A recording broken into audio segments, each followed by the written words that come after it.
Panel here, A. Scott Bolden, Hillary Clinton supporter and former chairman of the Washington, D.C. Democratic Party, and Betsy McCoy, Donald Trump supporter, I should say, and a former lieutenant governor of New York. Thank you both for sticking around with us. I want to get to you, as we just heard that news from, or that statement from Donald Trump, Lieutenant Governor. He seems to be intimating that that Director Comey is now making up for past mistakes.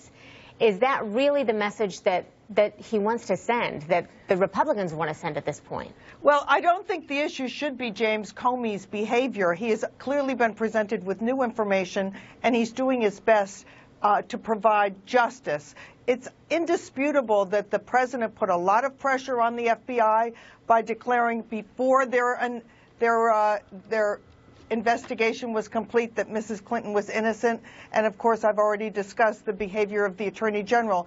He, in the face of all that, is trying to do the right thing. But I would say that this is the really big issue. If Mrs. Clinton is elected, she will be the first woman president, and she will also be the first president in the 21st century to be impeached, because she is facing not only investigations currently by the House regarding perjury and obstruction of justice, now the ongoing look at her emails by the FBI, but Mrs. Clinton is going to bring to the White House an attitude that she is above the law. For example, just yesterday in the New York Post, it was reported she's in trouble with the Chappaqua, New York authorities because she's rebuilding or renovating her house without getting any of the proper permits. Wait, I'd like to just stay on point here and go ahead and finish your thought, please. Why Americans should ask themselves, do they want our nation embroiled and incapacitated by this kind of scandal and investigation and corruption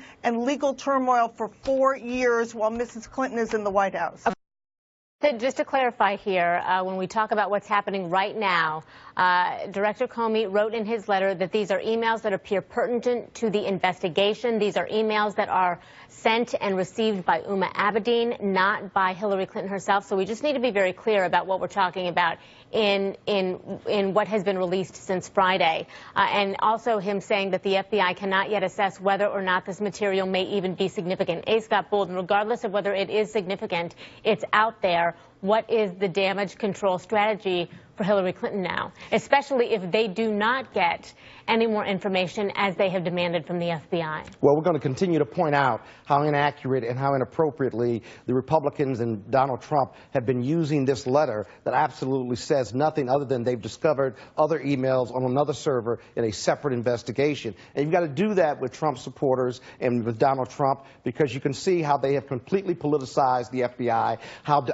Mr. Comey has put himself in the middle of a political process whereby, while he may have a strong reputation for independence and honesty, he's politically tone deaf. Now that he sent this letter, you see Democrats and Republicans demanding more information, and I guess once the cat's out of the bag, maybe he tries to release something or tell more information. The problem is he can't, because he doesn't even know what the emails say. But the Republicans, if I may, are now using the FBI as their investigatory arm for their political purposes 10 days before. And Mr. Comey had to know and understand what he was doing and how he was doing it to protect himself personally. That's highly inappropriate and very problematic for this election. There has been a letter sent from 4 senators to Attorney General Lynch and to Director Comey. And in it they state, no later than Monday, October 31st, 2016, we request that you provide us with more detailed information about the investigative steps that are being taken, the number of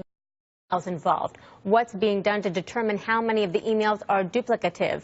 They go on to say that Director Comey's letter has been misunderstood, that it has already been used for political purposes, as we're seeing, and that it is not clear whether FBI agents even have in their possession these emails, nor whether they've been able to review them. So, with that said, Lieutenant, I'm just wondering, Lieutenant General McCoy, how does Donald Trump make his case that Hillary Clinton has done any wrongdoing when this does not have to do, as far as we can see, with Hillary Clinton personally, or the fact that they may not even have in their possession these emails? Exactly. Well, let me first underscore that Hillary Clinton is responsible for the actions of her staff, especially Uma Abedin, who has been by her side for many years. And as Donald Trump pointed out very early on, it was extremely careless and dangerous for her to allow staff members, including Mrs. Abedin or Mrs. Weiner, to use these private devices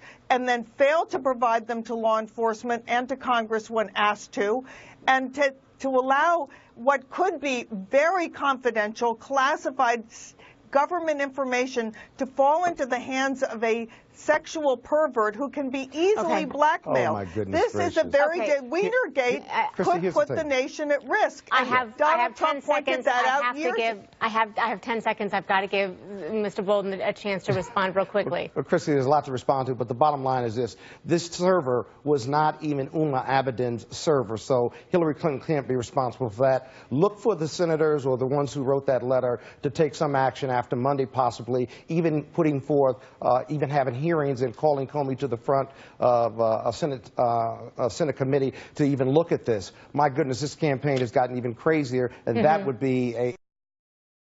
Yeah, and there's a lot of scrambling to do with 9 days left before this election, and a lot of people who have yet to go to the polls wondering what they're going to do based on all the information that's coming out. And see, Chrissy, this is why that the letter, the damage of the letter, because now it's going to get, that action is going to be a reaction, if you will. You could have hearings, and that's why the letter never should have been moved forward. The letter is Betsy McCoy, we appreciate both of you being here. Thank you so much. Thank you.